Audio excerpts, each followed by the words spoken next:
Bom dia, sétimo ano, tudo bem com vocês? Bom, nós vamos iniciar nosso terceiro bimestre e junto com o terceiro bimestre nós vamos iniciar matéria nova. E esse bimestre nós trabalharemos com interpretação de texto, muito essencial para nossa vida acadêmica, tá? Muito usado, principalmente no Enem, que vocês têm um tempo ainda para chegar lá, mas muito necessário e muito essencial na nossa vida, tá? Porque interpretação de texto é tudo. E sem a interpretação de texto, você não vai saber nada do que a matéria, do que o livro está ali querendo transmitir para você, tá?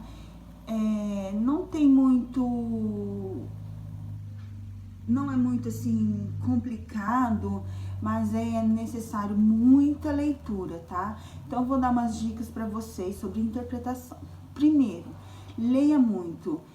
Se você leia o texto uma vez, leia o texto novamente. Se você não compreender, leia novamente, tá? Segundo, forma de leitura. Há pessoas que elas precisam de silêncio para compreender o texto. E há outras pessoas que precisam dizer em voz alta, ler o texto em voz alta, tá? Então, vocês têm que achar qual é a sua forma de leitura, tá bom?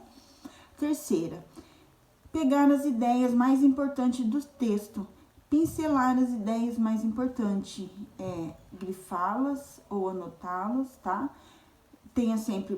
Vocês podem fazer o uso de um dicionário, que é muito importante também. 4, linguagem não verbal. Na maioria dos textos podem ter imagens, tabelas e gráficos. Se vocês prestarem atenção, olharem com atenção nessas imagens, dessa linguagem não verbal, vocês poderão ter uma melhor percepção do que se trata esse texto. 5, volte ao texto sempre que achar necessário, tá?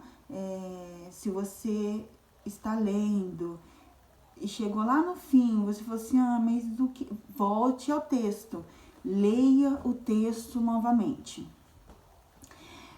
Faça um resumo de cada parágrafo. 6, você faça o resumo de cada parágrafo, pega cada parágrafo, leia o parágrafo e tente assimilar o que está naquele parágrafo, tá? 7, entender a linguagem do texto e seu público-alvo. Se aquele texto é destinado a pessoas jovens, a médicos, a professores, a donas de casa, você tem que saber para quem é aquele texto. Dessa forma, vocês vão saber interpretar ele melhor, tá? E o 8, leia o enunciado antes de ler o texto. O que é isso? O tema. Ler primeiro o tema do seu texto. A partir dele, você vai saber sobre o que é que ele está falando. Para você ler o texto e ter uma ideia, conseguir interpretar o texto, tá? Se você ler primeiro, se você conseguir decifrar qual é o tema, você vai saber do que o texto está falando. Dessa forma, você vai ter uma melhor compreensão do texto, uma melhor interpretação do texto, tá? Então, esse terceiro bimestre, nós vamos trabalhar muito interpretação de texto, porque interpretação é tudo. Ok, pessoal? Então, é isso, tá? Então, interprete direitinho, leia novamente, leia até entender. Não tenha pressa de fazer nada, não tenha pressa de ler um texto, porque se você ler um texto com pressa, você não vai assimilar. É a mesma coisa de você não tá lendo nada, você só vai perder seu tempo. Então, se você ler novamente até compreender, assimilar o que o texto está falando para você, você vai ter uma boa leitura. Ok, pessoal? Então, fique bem, fiquem com Deus e até a próxima aula.